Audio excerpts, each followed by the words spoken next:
So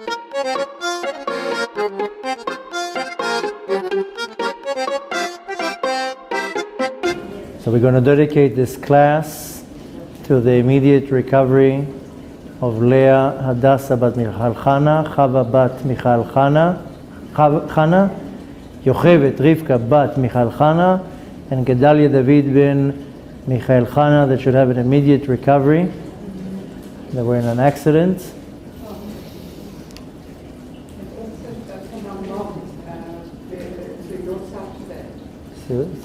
What's her name? Miriam? No, Vered. Vered. Vered bat Ephraim. Vered bat Ephraim. For her Yarza today, her Neshama should have an Aliyah. She should have a lot of nachat from her kids and grandkids. And Bezat Hashem should be joining us very soon with the coming of Mashiach. Should have a Neshama should have an Aliyah. And they should have an immediate recovery. And in the merit of Rosh Chodesh, and the merit of righteous women on Rosh Chodesh, it says in the merit of righteous women we left Mitzrayim, and in the merit of righteous women we're going to go out of this exile.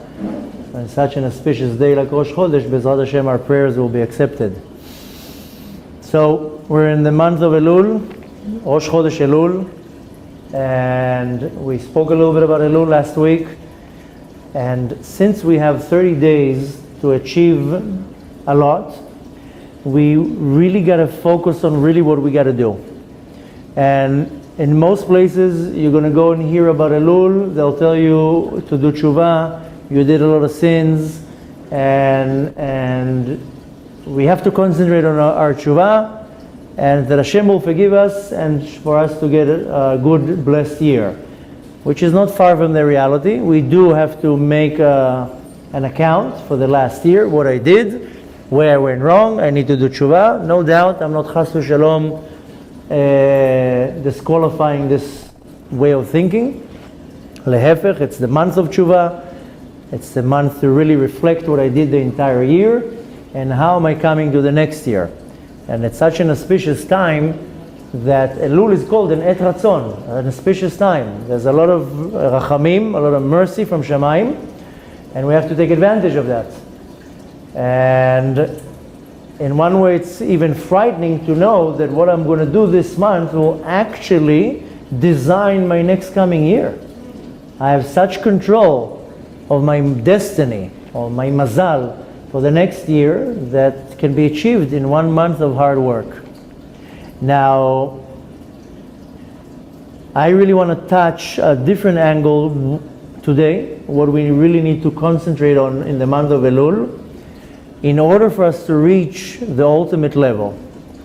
Now, we mentioned so many times, we and in many other places, that Elul has the abbreviation and the acronym of many different combinations of words, which the most famous one is Ani ledodi vedodi li. I'm for my beloved is for me. We explained that last week. And really, what does it mean? When it says I'm for my beloved, Ani ledodi, it means the Ani, me, the me, my yeshut, my ego, my existence has to be in a complete annulment in front of the Kadosh Baruch Hu. Batlut gmura. Constantly be annulled in front of Hashem. I have to bring myself to this level of bitul. Now, why does it says ledodi?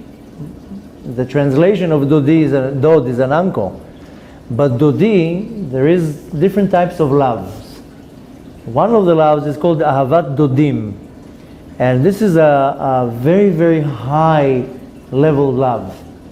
You can love ice cream, you can love your kid, you can love a movie, you can love a certain color. There's many different types of loves. You can't compare the love you have to your child to the love you have to a color. My daughter now is in the stage of constantly interrogating me, what's your favorite color? What's your favorite fruit? What's your favorite ice cream taste? All day long I'm being interrogated by a 4-year-old. What is my favorite candy? Okay, what is your favorite shirt? So I'm exploring now my love for everything. So you cannot compare the love. Baruch Hashem, she's not asking me who's my favorite child. Then I'm going to be stuck in a moment of all of you, I like you all. No, you have to like me the most. So, well, there's many different types of loves, and one type is called Ahavat Dodim, which is such a deep love that it originates from the level of the Sphira of Chokhmah. Very, very high and deep love. And this is that type of love, this is the type of the connection that it's talking about, that I am so connected to Hashem, and I love Hashem so much that I want to reach to that level that I'm all for Hashem. And this is called bitul. I'm totally annulling myself, I'm annulling my desires, annulling my will, my opinions, all for Hashem, a very high level. Now, really, when you're looking at the time of Elul, this is called Hachana, a preparation. I have 30 days to prepare myself to Rosh Hashanah. Rosh Hashanah is known as Yom Adin, the Day of Judgment. Sounds very scary, which it should be, because that's where I'm standing in front of Hashem, and they're judging me. Let's see how you are. Let's see if you stand up to what you were sent down to. And I'm being judged. Now, when I'm being judged in this world, I tremble. If I'm getting sued, or chas v'shalom, I'm involved in some type of an activity that causes me to show up in a court, I'm not just walking in happy. I'm all shaking. Oh my gosh, now they're going to look at my records. What's going to happen now? It's like when you get that letter from the IRS that you audited. Oh my gosh, now am I going to have to go and show them now everything? If we would be a fraction of afraid of Rosh Hashanah, of how we are when we get a letter of audit from the IRS, we would be in a good place. So we have 30 days to prepare for the judgment day, the day that I'm being judged. But more than I'm being judged on Rosh Hashanah, I have to judge myself.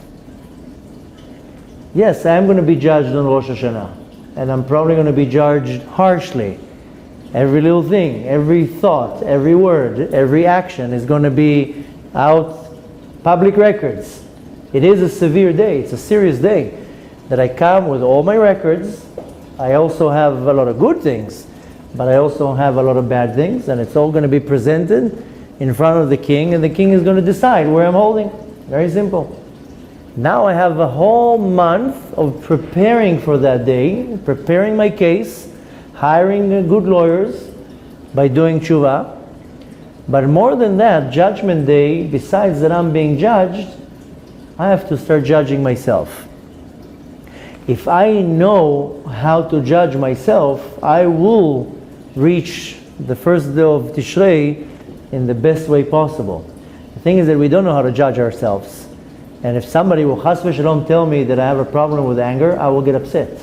And if chas v'shalom somebody will dare to tell me that I'm stingy, or that I'm selfish, or that I don't care about them because I'm late, whatever it is, right away my ani, me, my ego will kick in, and whoa, right away get defensive. That's why Elul is ani ledodi, ultimate bitul. Start making yourself a nothing. How do you make yourself a nothing? Is start judging yourself. Don't wait for Hashem to judge you, because that's not going to be so nice. Because they're going to remind you every little thing that you did, and that's going to be on the scale.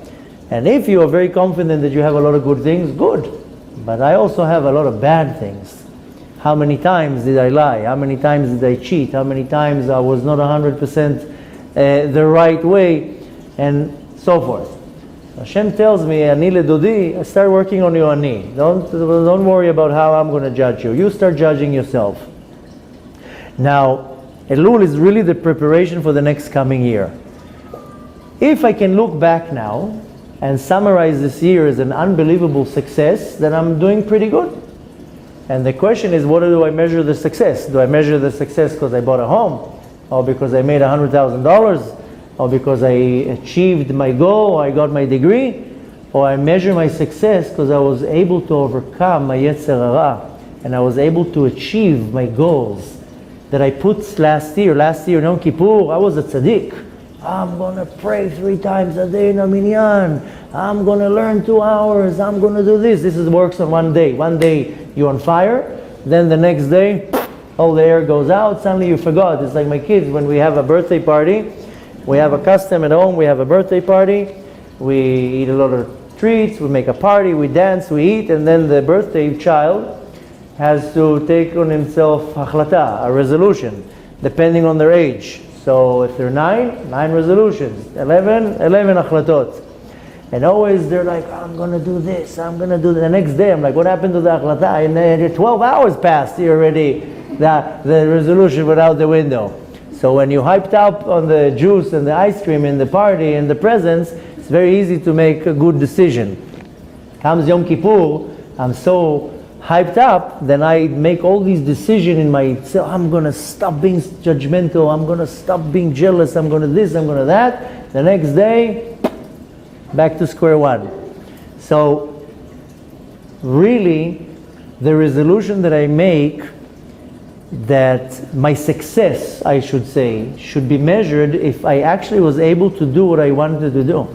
In that moment of enlightenment on Yom Kippur, or Sukkot, or Simchat Torah, or the entire month. Sometimes you get it on Simchat Torah. After you go around the bimah so many times, you're so dizzy, you're not thinking straight.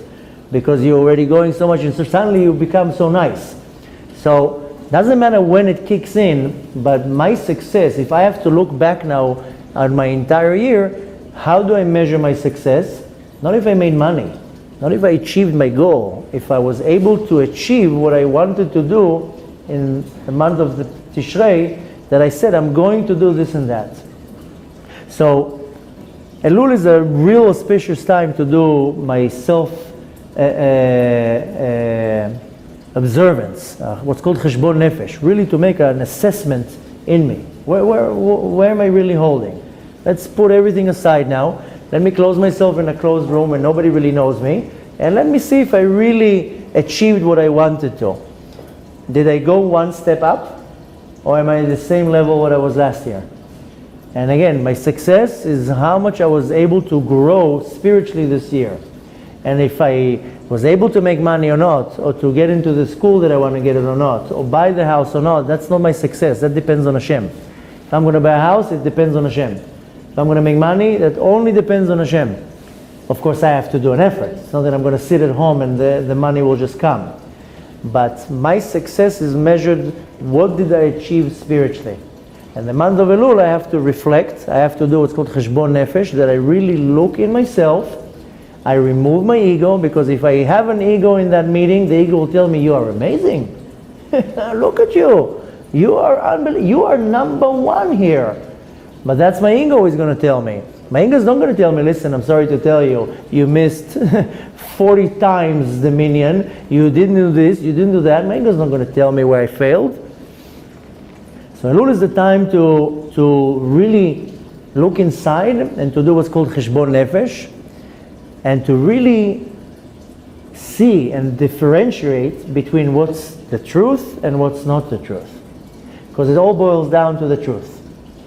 A person that constantly talks truth and their entire life is about truth, then they don't have much problems. Because they don't fail, they don't sin, they don't lie, they don't cheat, they don't manipulate things, because it's about the truth.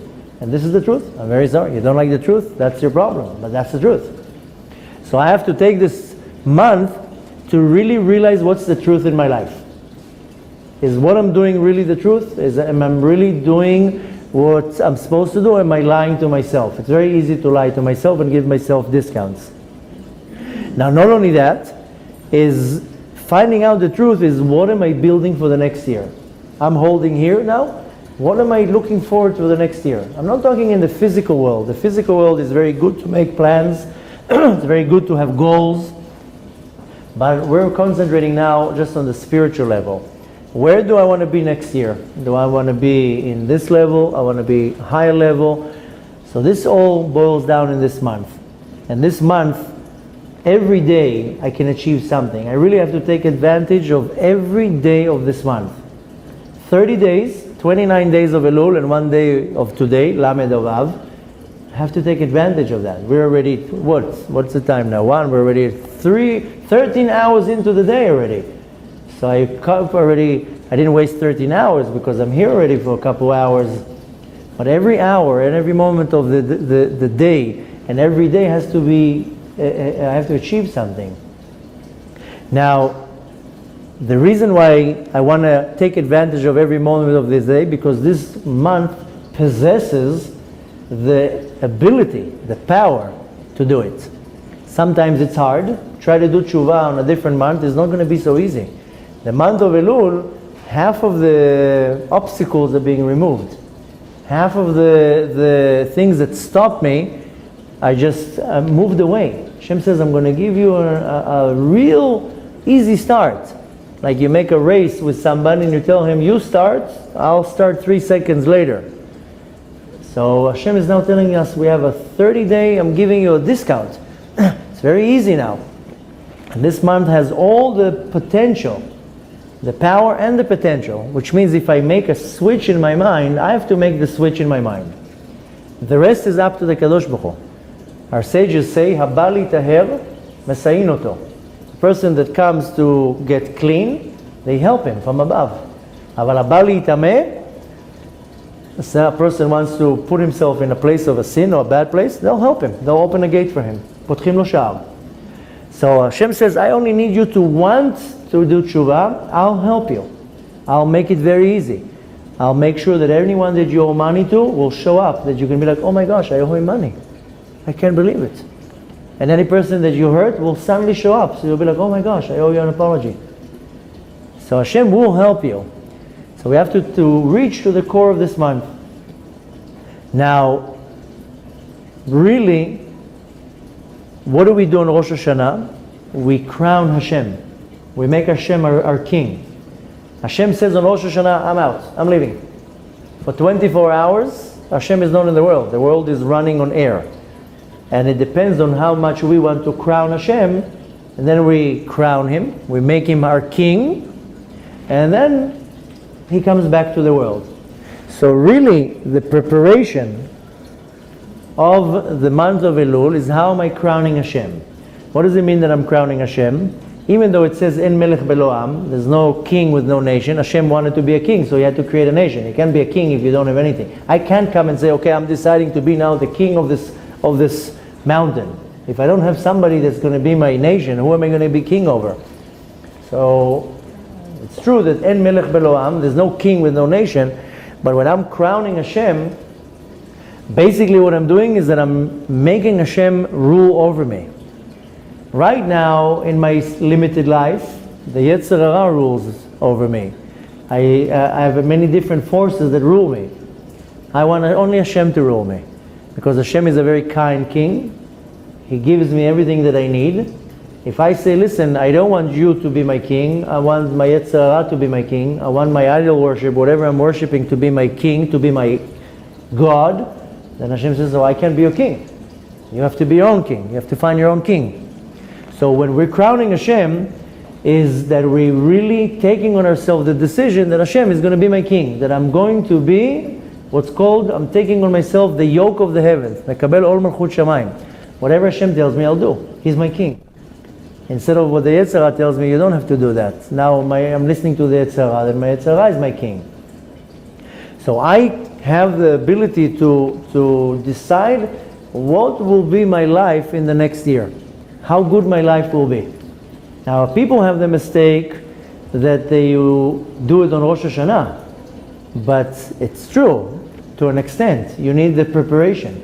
I can't show up in the day of Rosh Hashanah with a beautiful new suit and a nice haircut and say, okay, Hashem, Rosh Hashanah, let me donate some money to the shul, that they'll put my name on the wall and everybody will see that I donated, and give me a good year. Hashem says, where were you for 30 days?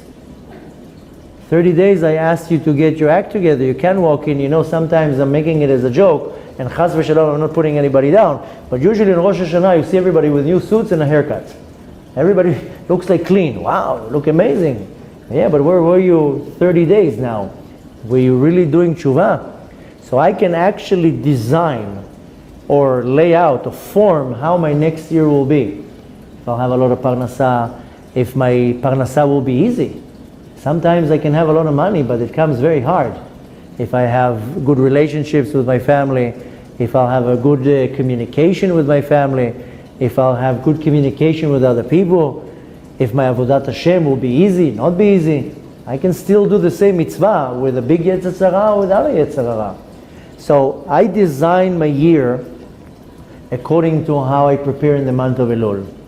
And they say, our sages say, and this is found in the Zohar. In the Zohar there's a teaching that is called Itaruta Diltata and Itaruta Dilela, an awakening from below and an awakening from above.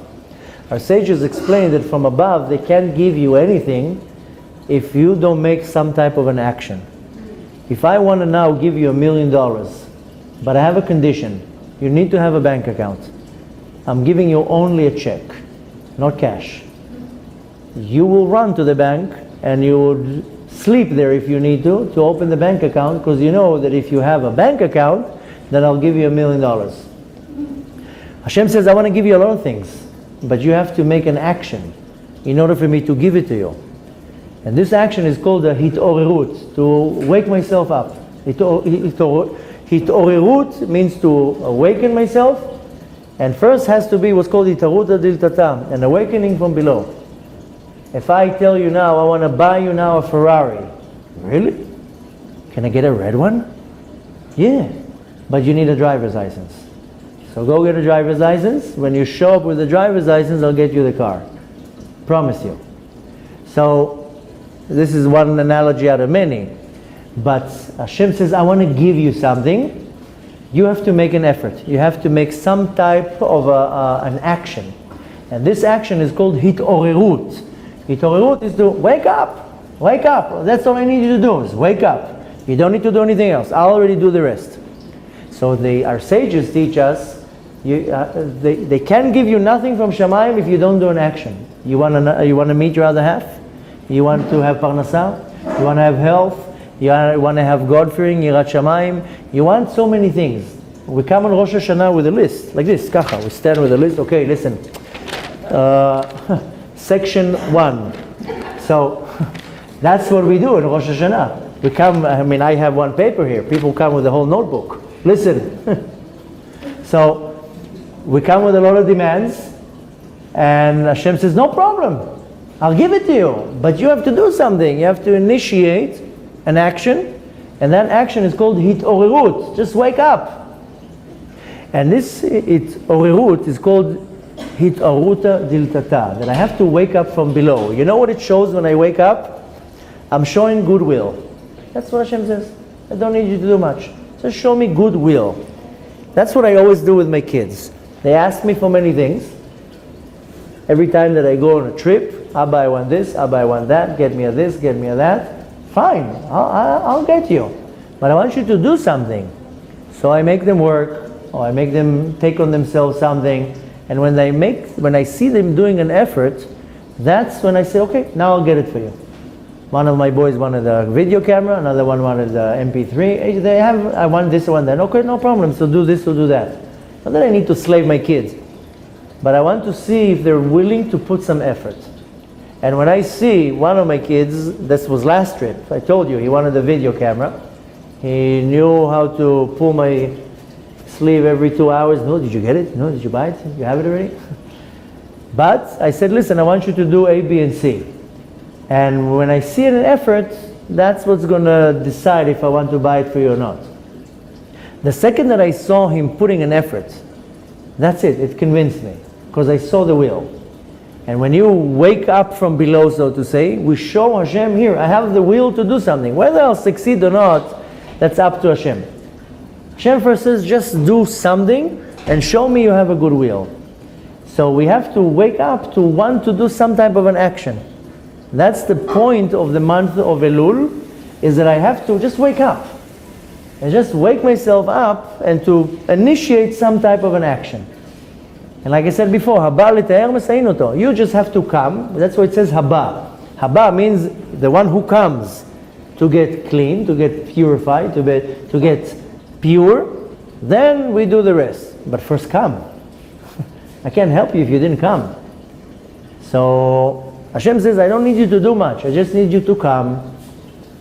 You can call now to the dentist 50 times a day and tell him I have a pain in my tooth. The dentist says, okay, come over, let me see. No, I don't want to come. I'm just telling you I have pain. But if I can't do anything, if you don't come, I'll help you. So, the point of Elul is to wake up. Now we know that Elul is a preparation for Rosh Hashanah, and Rosh Hashanah comes from the level of what's called machshava. We have different levels of relating with Hashem, and our soul, in order for the soul to relate with this world, it has to be dressed into garments.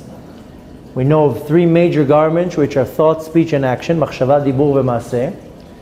Machshava, thought, is the most refined one and the highest of all. Rosh Hashanah comes from the level of machshava, from a very high and refined level, which means that everything originates from our thoughts. If I want to say something, it has to originate in my thought. I can't just throw out a word. Even though it happens within a split second, it still started in my thought. Same thing with an action. Even though if I want to move my hand, I don't think too much. My hand just moves. But it has to start with a thought. This is in a very refined way. But in a very physical way, everything has to originate with a thought. I want to eat something. First I have to think, okay, I want to eat. Then I will do an action and start preparing the food. So Rosh Hashanah is the original. That's why it's called Rosh Hashanah and not Tchilat Hashanah. Technically it should have been called Tchilat Hashanah. Tchilat means the beginning. It should have been called the beginning of the year. But since it's not even the beginning of the year, because really the calendar starts in Nisan, not in Tishrei, so it can be called the beginning, and it's not the beginning. Rather, it's called Rosh Hashanah. Rosh means head, so it's where the thoughts originates from. It says that when Hashem created the world, Sof Maaseh b'machshava tchila. First Hashem thought about creating the world, then He started creating it. So Rosh Hashanah, the head of the year, that's where it contains the thoughts. Now it says that pure thoughts, you know what will cause? Pure actions. And if I have impure thoughts, then it will cause impure actions. And not only that, if I have pure thoughts, you know what it would create? A very pure environment. If I have impure thoughts, then my entire environment is not going to be pure. If my environment is not pure, then it's not fun to be there. It's either going to be full of anger, or jealousy, or animosity, or feelings of judgmental, and not talking now about false language and bad behavior, but this all originates in thoughts. If you put yourself in a very pure place, then your thoughts become pure and the entire energy is pure. The Baal Shem Tov says, "B'makom she'adam choshev, shama hu nimtza." Where the person where he thinks, that's where he is. I can now close my eyes and imagine that I'm in Bet HaMikdash, and I will be in a very pure place. And I can chas v'shalom close my eyes and imagine that I'm in a very unpure place, or a very disgusting place, and that's where I'm going to be. So the concept of Rosh Hashanah is purifying my thoughts. Is bringing myself to have very, very clean thoughts.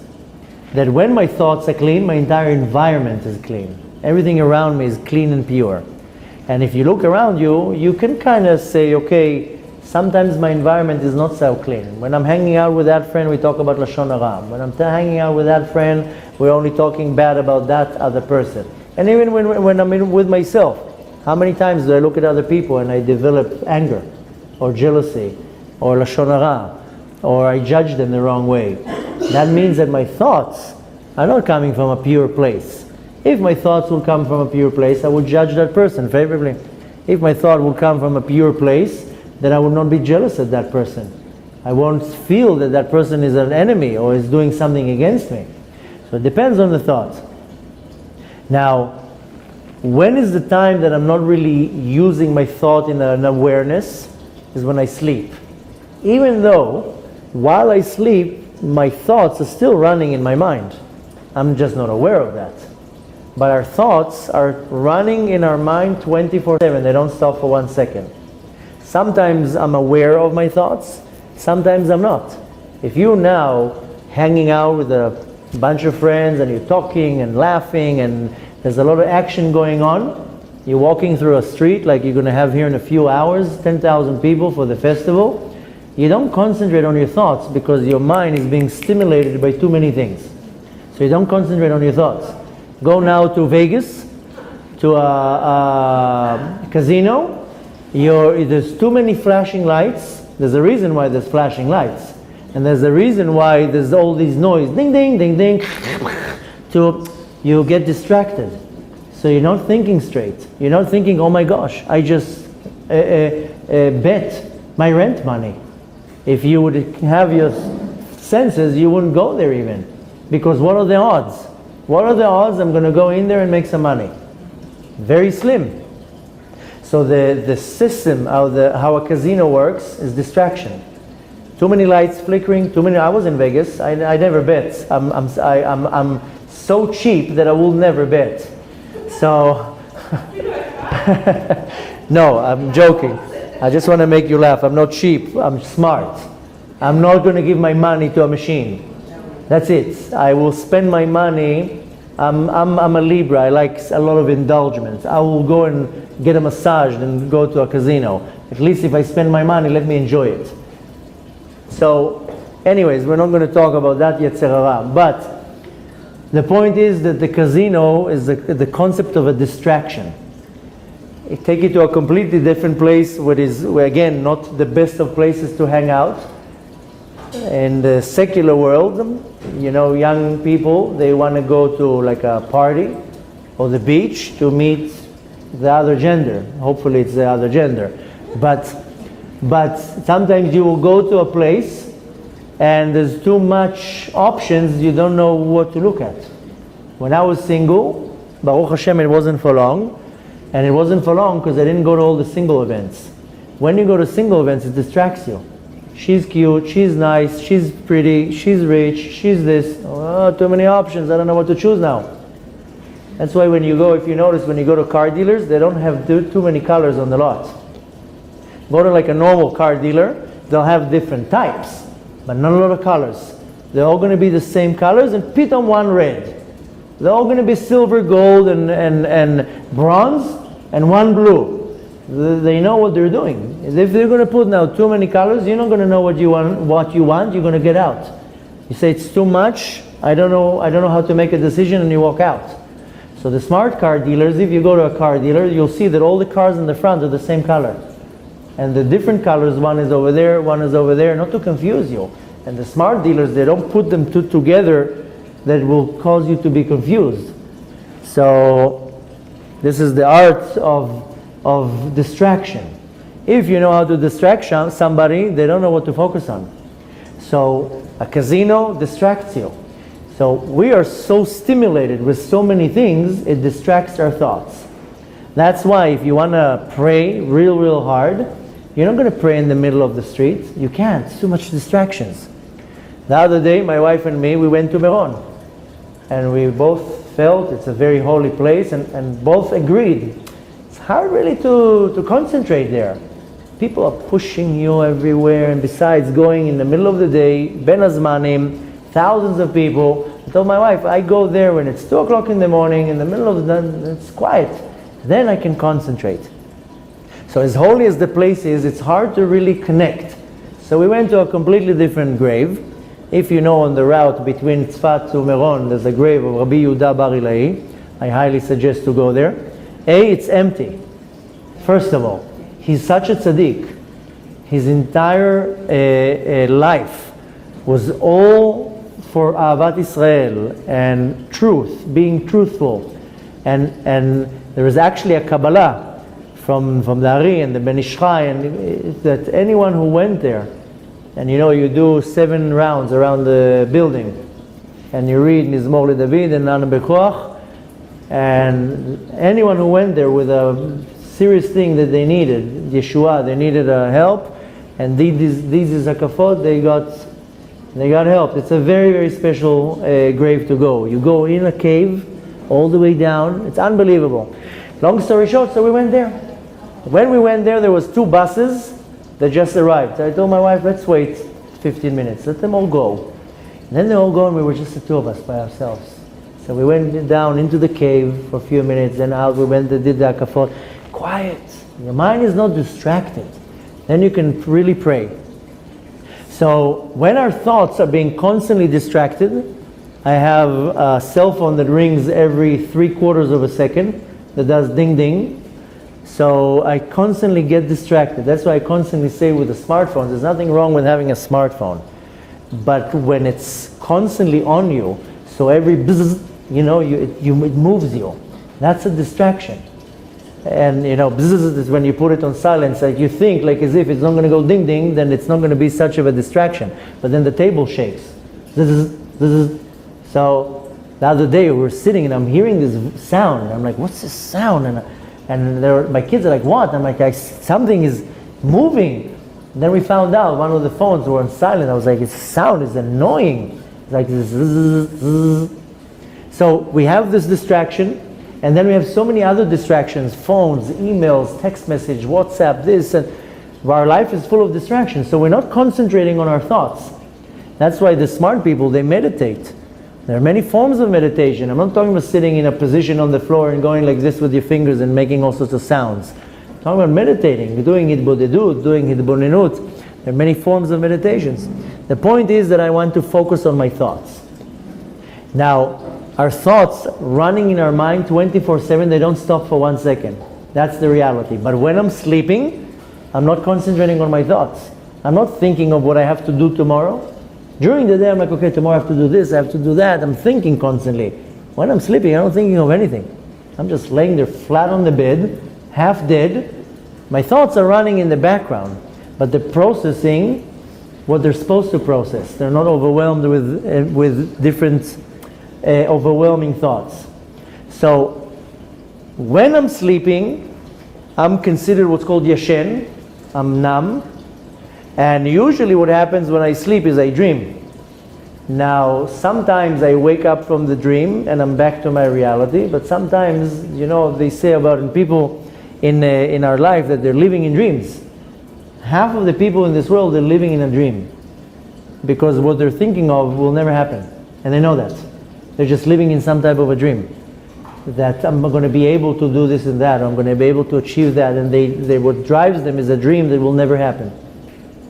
And sometimes, if they're lucky, somebody will come and pop the bubble and say, wake up, it's never happening. Why are you even thinking of that? Just be focused. So there is the concept in the spiritual level that I'm sleeping, that I'm completely numb.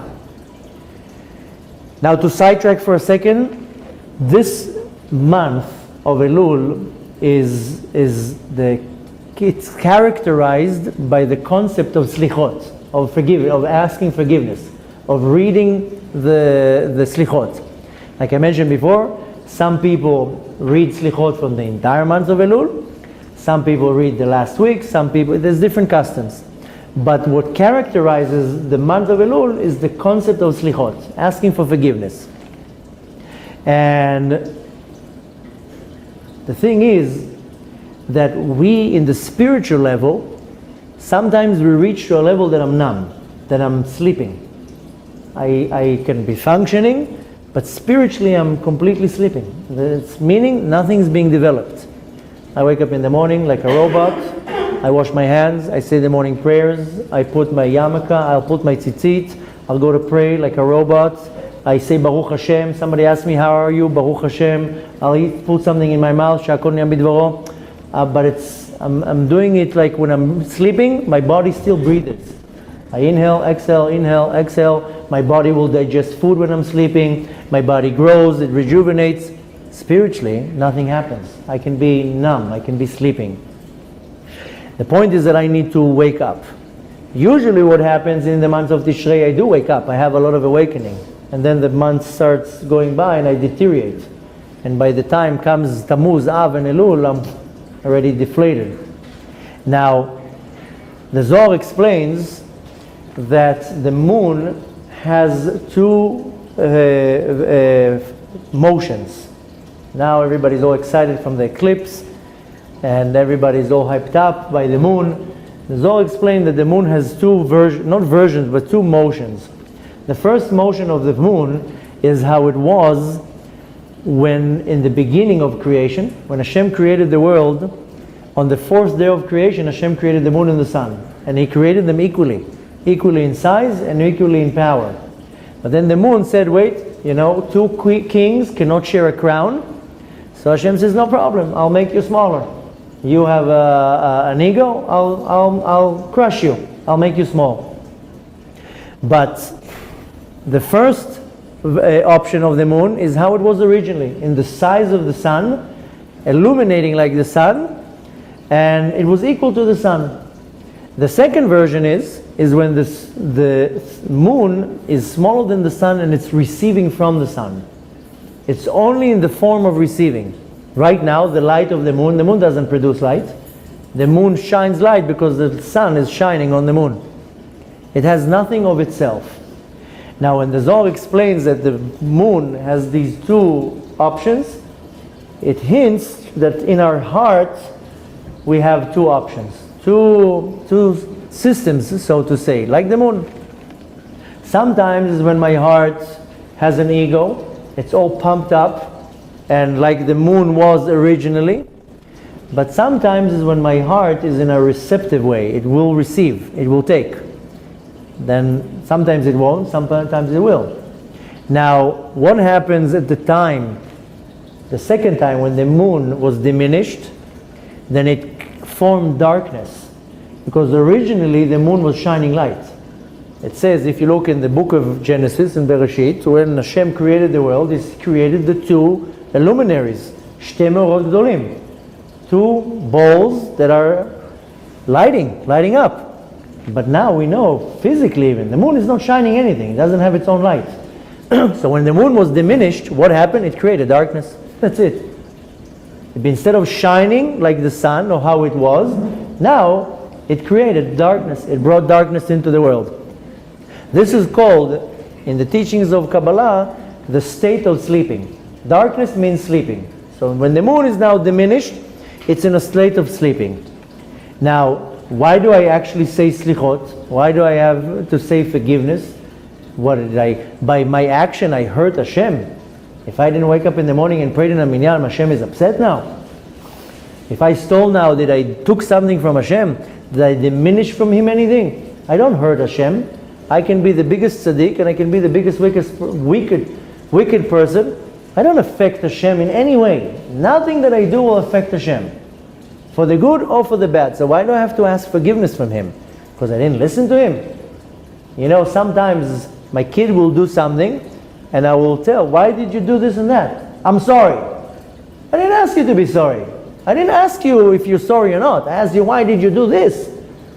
But that's the reaction of a child. Now, one of my daughters, she's into all the cupboards, throwing everything. You leave her for 2 minutes, the house is a disaster. And I come and ask her, why did you do that? I'm sorry. I didn't ask you if you're sorry or not. I asked you, why did you do that? So Hashem technically can come and tell me, I don't need your sorry. I'm not asking you to be sorry. I'm asking you why you did that. What drove you to do such an action? So really, why am I asking sorry? One can come and say, I don't need to ask sorry from Hashem. The reason why I'm asking sorry from Hashem, not because I hurt Hashem, because I hurt the connection between us. There is a connection. That connection is called a covenant, a brit. And I came and broke the covenant. Hashem says, I'll do this, you do that. Together we have a connection, a covenant. You bring something to the partnership, I bring something to the partnership. Now I blemished it. I didn't do my part of the covenant. So for that I have to say I'm sorry. For the breaking the connection. Not from hurting Hashem. I don't hurt Hashem. So really what I want to take from the month of Elul is the fact that I'm spiritually sleeping. Now it doesn't mean that I'm numb and I don't do anything. I could be a very good God-fearing Jew. I observe Shabbat, very good. I eat kosher. I really watch my tongue. I really care for other people. I give charity. That's very good. But in the level where I'm holding, I'm sleeping in comparison to the level above me. And I'm supposed to constantly grow. Can't stay in the same place. So right now I might be holding in a very high level in my spiritual work, Comparing to the level above, I'm sleeping. So I need to wake up. Now, if you notice, when you wake somebody up, usually what happens, they cover the head with a blanket, and you know what they tell you? 1 more minute. Yes.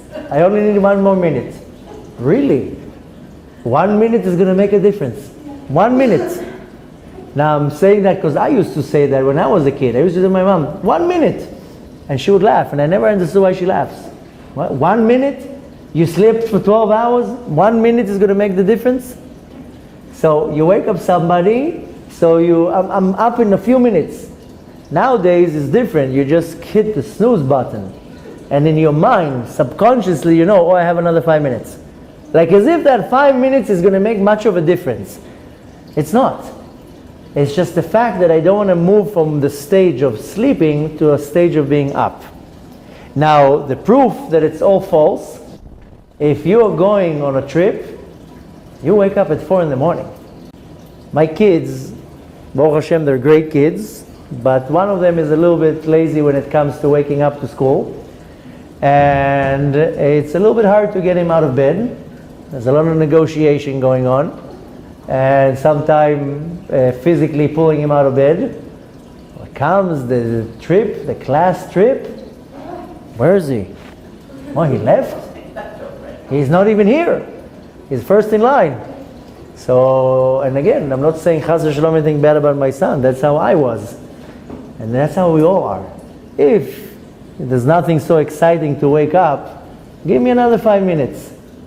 And if there's something very exciting to wake up, you jump out of bed, and you not only that you jump out of bed, you're not even tired. You just jump out of bed with 3 minutes, you're already dressed, makeup, the whole thing, you're ready and ready to go. This comes to teach me is that 5 minute excuse, give me another 5 minutes, give me another, it's not because I'm tired. Because I'm not able to bring myself to wake up. I'm not able to bring myself to spiritually wake up. I don't want to change positions. I don't want to change where I am. So now I might say, what do you want from me? Did you see how religious I am? Look at me.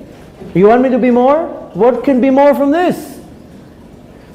But I'm sleeping. Hashem tells me, I'm very sorry, your suit is very nice and your yarmulke is very nice, but I need you to be here, not here. So I need to wake up. And the month of Elul is the time that I can wake up to go out of my stage of sleeping. Now, the point of waking up is to annulling the old level and to moving into the new level. When there's a new beginning, has to be the destruction of the old state. You can't move from one place to the other and hold the previous level.